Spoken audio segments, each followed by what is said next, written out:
Hey everybody, it is Lashes Lane, and this is episode 8 of the Sober Showgirl podcast. Guys, I am really excited for today's episode. It's going to be so much fun to talk with you guys about all these wild, crazy experiences I had while I was in my recovery stage of getting sober. It was intense, and I don't feel like I've really went into full detail about it in other episodes. I think I've just lightly grazed the topic. So I'm excited to get into it today with all of you guys. If it's your first time here, hi, welcome. If you've been back before, welcome back again. I'm so excited to have everybody here today. And before we get rolling, I have a couple things I wanted to share. First of all, if you guys are watching this video, please, please, please like and subscribe. It helps me out a lot. And I know sometimes when I'm on YouTube, I forget to press that like button or, I'll forget to subscribe and I end up subscribing in later videos. It happens. So this is your friendly reminder to like and subscribe if you're liking these episodes. I will remind you again at the end of the episode. So, you don't forget. Next, in my previous episode, I talked about my nails that I got from Target. If you're watching the video episode, you'll be able to see them. If you are not, I will describe it a little bit more detail. I tried press-on nails called the Instant Mani by Olive and June, not sponsored, just a nail girl, and I was trying to cut costs a little bit because you know, we gotta cut budget sometimes with stuff, but we still got to do a little self-care, and I want my nails to look good. So I got these press-ons and I wanted to see how long they would last. The box said up to 2 weeks, and I am here to report that they last about 1 week. This is what my nails look today. If you're watching the video, you can see my middle finger is gone, my pinky finger is gone, and then my thumb on my other hand and my pinky, those nails are completely gone. I am going to re-glue them, but I didn't want to do it yet because I wanted to show you guys what 1 week with the nails looked like, just in case you were curious. We are kind of like on this little nail journey together. The cool thing is it came with some extras, so I don't have to re-glue like the same one on or wash that same one, because you can get like all the bacteria and stuff when you're doing your own nails. It's really important to have everything super sterile because you are gluing your nail to your nail, like the fake nail to your nail. That sounded so funny. But, I'm not a nail technician. So, you know, I'm just wording it the only way that feels right to me. All right. So, let's get into today's topic. Today, I wanted to talk to you guys about what it felt like going through recovering from alcohol addiction. It was crazy. I literally was drinking every single day before I got sober. Every single day, I drink, drink, drink. And towards the end of it, I was hiding how much I was drinking. I was, taking cans and hiding them at the bottom of the trash or taking out the trash extra so no one knew how much I was drinking. I would pretend like I only had like one White Claw when it was actually three, or, only two if it was actually four. I would spike like a hard seltzer with vodka so it had more alcohol in it, and I would pretend like it was still, just one drink. And yeah, I was just drinking a lot. I wasn't taking care of my body. I was lying about how much alcohol I was consuming. I was drinking in the morning, and this was just a day-to-day thing. A day-to-day thing. There was not one day that passed where I wasn't drinking, and it was not it started to get really bad. And one super super super drunk night, it was just another dark depressive episode induced by alcohol, which I think I touched on in our last episode or the episode before that. I can't remember, but I know I talked about it. And it was just really bad. I would get really drunk, and in the privacy of my home, I would just freak out and have these horrible panic attacks fueled by alcohol. And I'd be screaming and crying, and I just felt worthless. And I'd be saying all of these really horrible things about myself. And it was just not good moments. And it was all fueled by alcohol. So, anyway, enough was enough. And one of those nights happened, and it was the straw that broke the camel's back, as they say. They say that, right? The poor camel, honestly. My back hurts today, so relate to that camel. Anyway, it was just too much. So I was done. I was scared. I didn't know how to be done, but I knew I had to be done. And I stopped cold turkey. No AA meetings. I had tried to quit drinking before and it just didn't stick. This time I knew it had to stick because I knew that if I kept down this path, it was going to directly affect my future. And I wanted my future to be bright, and I didn't like the direction I was going in. So I knew I had to make a change. And so I did. I did. And I want to let you guys know what it felt like during these changes. So, the first thing that I didn't expect was the sugar cravings. I stopped drinking cold turkey, and here I am, someone without a sweet tooth. I am having these crazy sugar cravings at like 3 in the morning. I'm getting up at 3 in the morning. I'm going downstairs. I'm looking for a sweet treat to like binge on. I'm like craving Oreos and sugar and candy.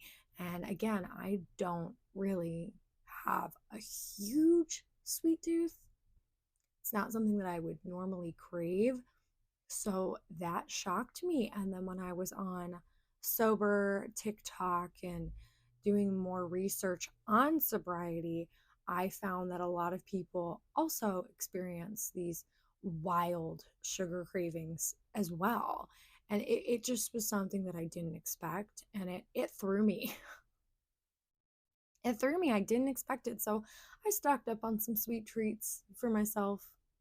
And yeah, it would be like 3 a.m., the witching hour. I would have to get up and have like my sugar. It was wild. I didn't expect it at all. It really threw me off. Another thing that is super popular that I see other people experience that I experienced, and I didn't know if I would experience or not, was just the constant need to be drinking sparkling water. I was drinking so much sparkling water. I still drink a lot of sparkling water. Like man, I'll buy a case and it'll be gone. But I was just throwing back LaCroix, man, throwing them back. And it was just so much sugar and so much LaCroix. And I just couldn't stop. Which is fine. I mean, I'll take that over alcohol, you know what I mean? But it was pretty intense and it lasted longer than I thought it would. I thought it would be like a week or two. I think it lasted like 2 months for me, like all the sugar cravings. And the LaCroix, I don't know. I still drink a lot of LaCroix. Or bubbly, buble, whatever you call those. I do have a soda stream too, so that goes pretty hard. Yeah, so those were two of the things that took me by surprise. The other thing that I know I've talked to you guys about in almost every episode is the sensory overload that I experienced. And that was wicked. I just felt like I was so much more irritable. I felt like everything was turned up to full blast volume. At that time, I was working at Revenge of the Mummy at Universal Studios. And if you guys have ever been on that ride, you know that there's like the character that's like the curse, it's real. this whole thing's a trap, in the ride. I used to know the whole monologue because the break room was directly under that and directly under the ride tracks. So imagine how loud that is. You're newly sober and you are literally hearing roller coaster ride tracks and animatronics going, this whole place is a trap while you're at work and it's a job that like is not your passion. That was a lot. And then dealing with a high volume of people at a theme park and doing like a customer service front facing role, front of house, where you're running a roller coaster and dealing with crabby tourists. Yeah. The sensory overload was a lot. I was super irritable. I did not have time for people's BS. I was just like, ah. I wear headphones a lot and I wore earplugs a lot, especially well, you're supposed to wear earplugs when you work on a roller coaster. Sometimes it's kind of hard because people are trying to communicate with you and they tell you to wear earplugs, but like you're trying to listen for, the ride breaking down or whatever. So I don't know. I wore earplugs a lot and it was fine. It was always in places where earplugs were approved, but man, those earplugs came in handy. It just felt like everything was loud, even at like the store, like go to Target, everything seems loud. Go to the mall, oh my God, everything seems loud. And I realized I always was having a drink, so there was always something kind of numbing my senses, and I wasn't fully present, and everything was just kind of like buzzy and boozy. So going to a restaurant, going really anywhere, I was so used to kind of having like a heavy filter on my life, this like booze lens on everything. And so naturally everything felt so much louder. And yeah, I was a little irritable. It was kind of crazy. Another thing that I dealt with was with in lines of being a little irritable is I was really tired because my body's going through a change. I think like just so sleepy. So I definitely had a little bit more caffeine and that probably didn't help with like the heightened volume of everything and having anxiety, but definitely had a little bit more caffeine because I felt like I was kind of sleepy from going through this change and processing all of these feelings. It was like I was new again. It's crazy. And then I also let that kind of affect my confidence. I remember going into my first show sober with my burlesque troupe, Bad Witch Burlesque, and it's the Teas of Tarot, the first Teas of Tarot that we did in 2021. And I just remember being so nervous because I didn't have a glass of champagne before. And I was like, oh my God, am I still going to be funny? Do you know what I mean? Like, am I still going to be funny? Are people going to like me? What am I going to have the same comedic timing? I'm nervous. I was nervous because I was worried that I wouldn't be as delightful without that glass of champagne. And I mean, now I know what I know. And what I know is I am way funnier without it. And I don't need alcohol to be funny. I never needed it to be funny. And I'm so much funnier without it. But during that moment, I was like, oh my God, I don't have alcohol. Like, I don't have booze. I need the booze to unlock my hosting personality. No, couldn't be further from the truth, actually, but I felt like it in that moment. So I really had to learn how to be myself again. And I had to learn who I was and kind of regain all that confidence and learn that all of my good qualities that I loved were not because of alcohol. I'm funny naturally. I have a great personality naturally. I'm very sweet. I'm very kind.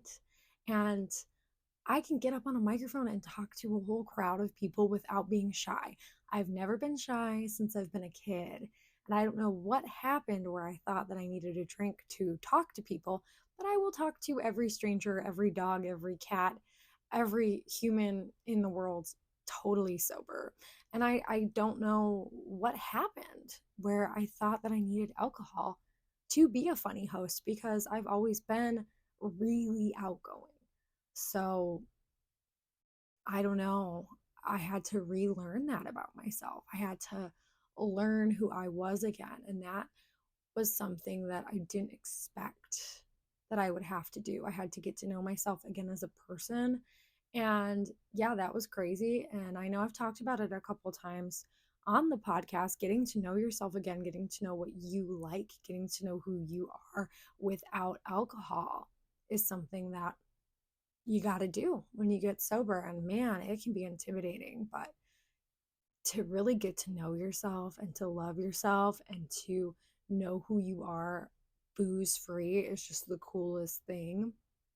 Because when we're drinking all the time, we are not the best versions of ourselves. And to be totally sober and to be authentically us is just like the coolest thing ever. I love who I'm becoming every day.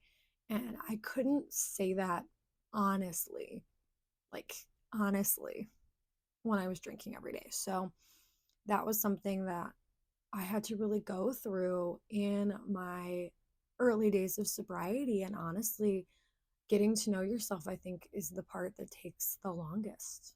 You got to be patient, got to give yourself grace. I want to just say to everyone watching this, we can't really like put a time limit on how long it takes us to heal. I'm still healing. I'm still healing my relationship with myself and my body. I am not perfect and I'm getting to know myself better and better every day. I'm getting to, learn more of the things that I like. I'm taking control back on who I am, and doing the things that I want to do, but creating new habits and healing doesn't happen overnight. So even if you've been sober for 3 years, 5 years, 10 years, you still might be healing. And that is okay. You got to let yourself heal. You got to give yourself grace. And you have to be like, okay with not being okay some days because some days are harder than others. And as long as you stay strong and as long as you are like firm with your goals and your beliefs and really like have faith in your journey and stay strong in your morals and your sobriety, it's going to be okay. Some days are not going to be the best. Some days are going to be harder than others, but we have to be strong. We have to just trust in ourselves and we have to be, okay with not being okay some days because even if we're not okay, we're not drinking. That's cool. Before, when we were not okay, we would go right for that bottle. We're not doing that anymore. And that's awesome. So, some days are going to be worse than others, but we just got to stay sober through it and power on through, get to know ourselves and get to know how we cope with problems sober. Because I know for me, I would have a bad day, pour a drink. Someone would get on my nerves, pour a drink.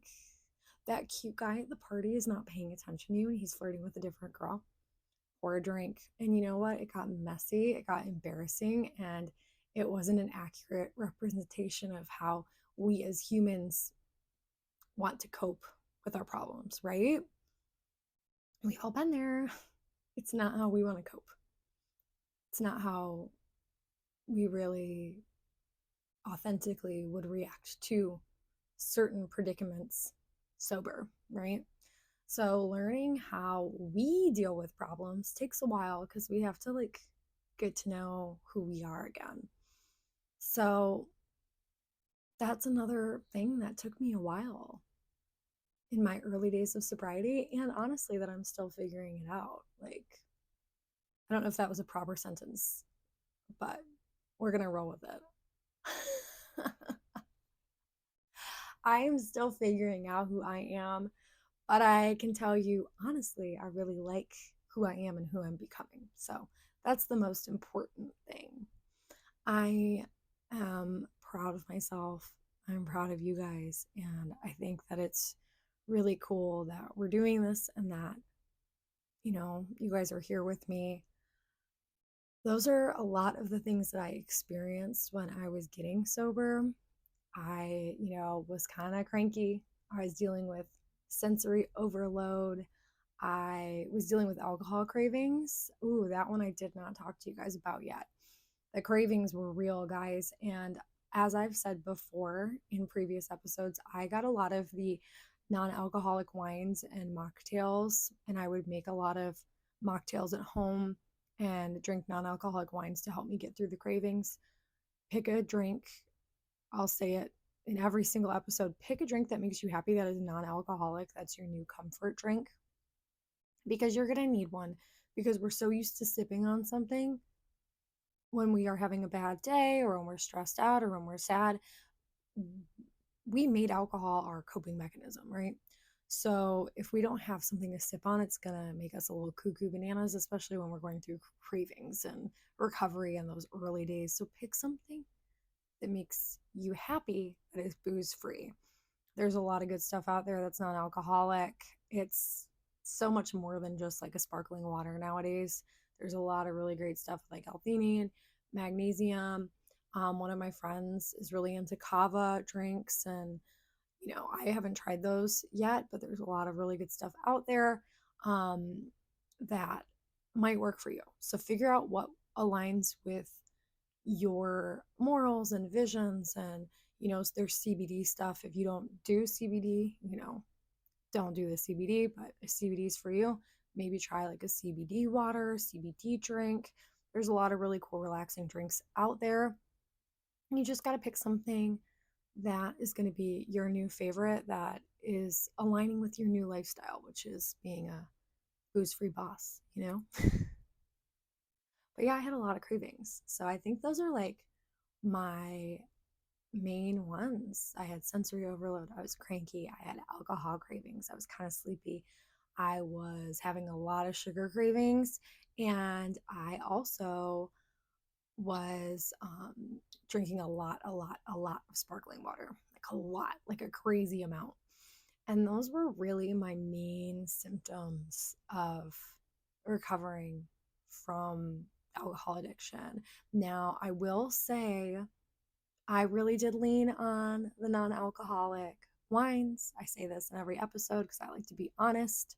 I got the non alcoholic wines stocked up in my fridge, so I would always have a glass of wine that was alcohol free for a bad day. So I never was like, I want wine, but I'm sober now and I can't have it. No, I can have a non alcoholic wine. I always gave myself that. And that really helped me stay on my journey. That doesn't work for you. It doesn't work for you, but that is what really, really, really helped me. I drink a lot more regular plain water now, which I never thought I would do because I just have never been like a huge water fan. Even as a kid, my mom would have to put Sprite in it to get us to drink it because, we were just not big water fans. She'd like, pour a little Sprite in there and we would drink it because it didn't taste like nothing. But I like a cold glass of water, warm glass of water, room temp glass of water. I'm a glass of water kind of girl now, and that wasn't the case before. So, things change as we grow. Now I drink water. So that's pretty cool. I drink water that's not just sparkling. So it's pretty awesome. This episode's going to be relatively short.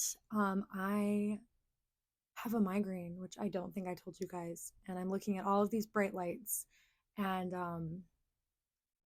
it's difficult. So filming today is kind of making my head hurt, but I'm really glad for the opportunity to sit down and talk with you guys and connect. And I love doing these episodes so much. I did take like 2 Tylenol before filming this, so it feels a little bit better, but the lights are intense. So even though I could hang out and talk with you guys all day, this is going to be a shorter episode. Before I close out the episode, I just wanted to say I gave you guys a list of some of the symptoms I experienced when I was going through recovery from, drinking. But everybody is different. Some things are more intense. Some people don't deal with all of those things. Some people deal with even more of those things.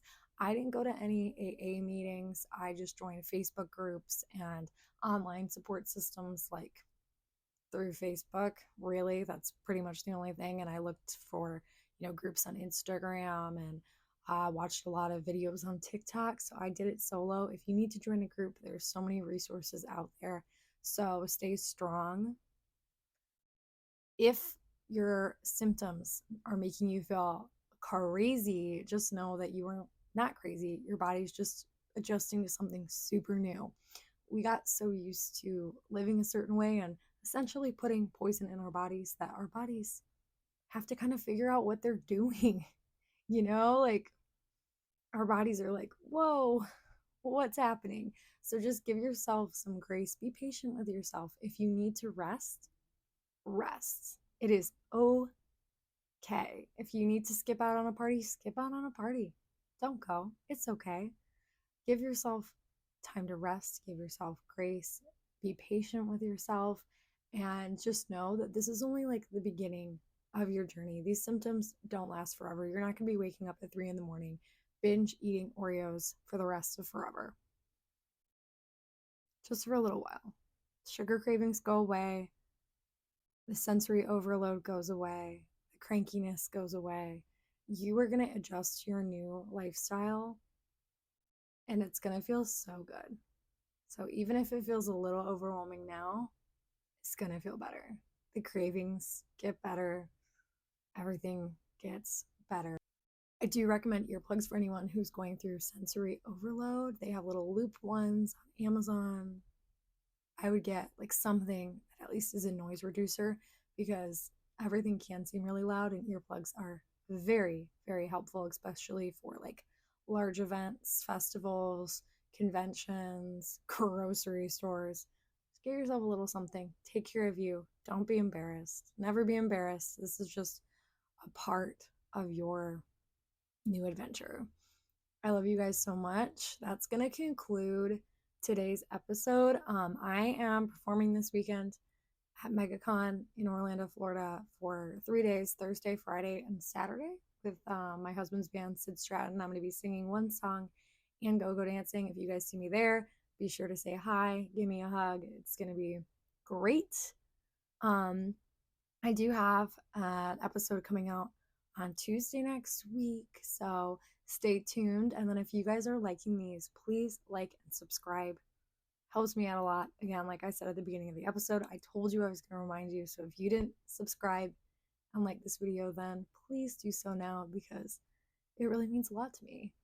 I love you guys so much. Thank you for being here. I am so proud of you. And just know that you are not going through any of this alone. Until next week, I'm Lashes Lane, and you just watched episode 8 of the Sober Showgirl. Bye, guys. Love ya.